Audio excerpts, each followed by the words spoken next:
Olá, eu sou Isabel, psicóloga, mais uma vez aqui no canal do Instagram para falar para vocês sobre dependência química do açúcar.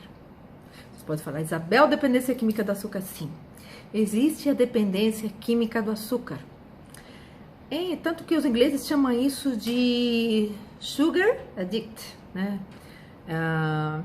É uma coisa interessante, o açúcar, mesmo longe, sim, você pode falar assim, não tem nada a ver com álcool? Tem, tá? Vamos pensar numa questão lógica, de onde vem o açúcar? Da cana de açúcar. Onde se fabrica o álcool? Do açúcar. Então, existe dependência do álcool e existe dependência do açúcar. A dependência do açúcar é tão nociva quanto a dependência de drogas. E é liberado, entre aspas, né, totalmente liberado, porque socialmente é aceitável.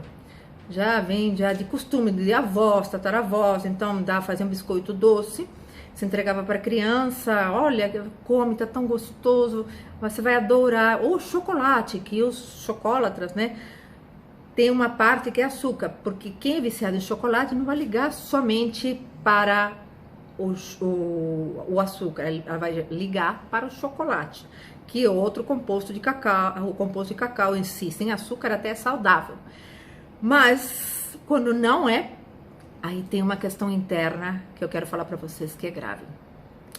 O vazio do afeto. Está ligado a isso? Sim, como está ligado a querer corresponder às expectativas da sociedade, de ser magra, de corresponder a padrões que não existem, porque as mulheres reais, elas são mais cheinhas, são é claro que não precisa ser obesa, a obesidade mórbida é outra coisa, mas hoje está todo muito tão assim, adepto àquilo que é padrão. O que é padrão? O que é certo? Certo é ter saúde. Consumir açúcar em grande quantidade, hoje com acesso à informação, com bons nutricionistas, a gente pode fazer uma reeducação alimentar. E essa reeducação alimentar, às vezes, tem uma resistência, tá? Porque a pessoa que é viciada, normalmente entra em síndrome de abstinência e resiste à situação.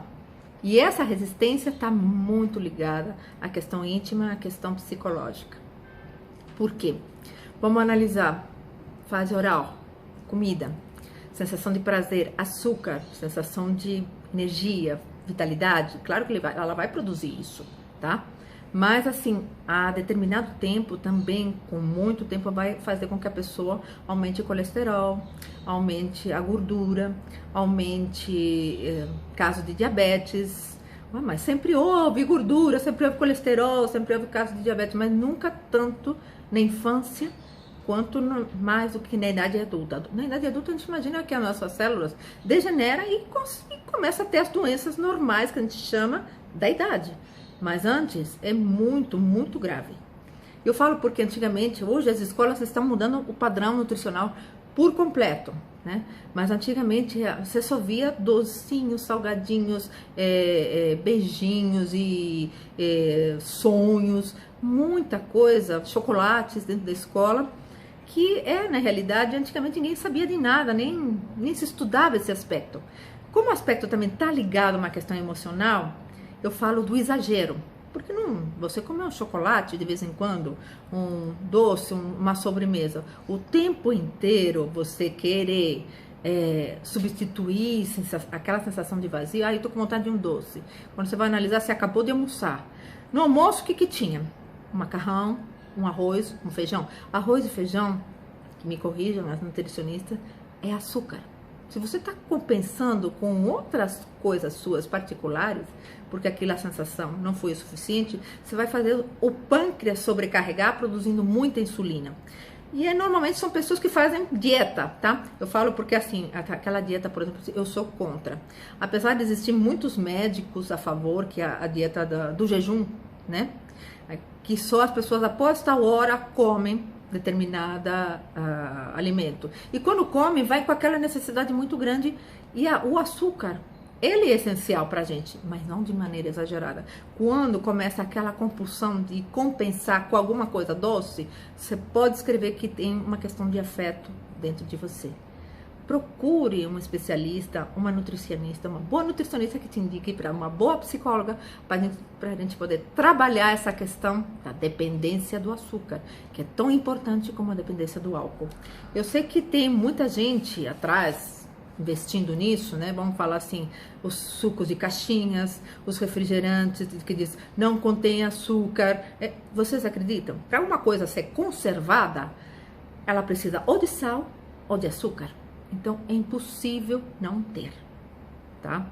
Existe um marketing muito atrás que diz que você tem que comprar porque são saudáveis e você acredita no que o marketing fala, que é justamente que você acredita que você tem que ser magérrima, que tem que ter músculo para ser feliz. Outra coisa, o pâncreas acionando muito, tá? Constantemente, uma sobrecarga, pode ocasionar também a doença, a diabetes, que é muito mais grave, tá? A diabetes adquirida. A frutose, você fala, Isabel, então eu posso substituir pela frutose? Consulte um bom nutricionista e pergunte. Vamos dar um exemplo bem comum que eu acho que eles vão falar também para vocês. O caqui, a fruta, o caqui. Ah, não, mas é fruta, é saudável. Não, o saudável ele é. Só que ele contém a mesma gordura, a mesma quantidade de açúcar que um mousse de chocolate. A manga, também. Fruta do conde, idem, e assim por diante, investigar apenas com o nutricionista, tá? Como nada que se come é errado, então a gente vem de uma geração em que era dado isso como certo. As vós às vezes queriam dar um agrado pro netinho o tempo inteiro com docinho, guardava os doces e isso passou a ser certo. Não tenho nada contra. O problema é o exagero. A partir do momento que você está com aquela necessidade o tempo inteiro de se alimentar de açúcar, existe um grave problema em você.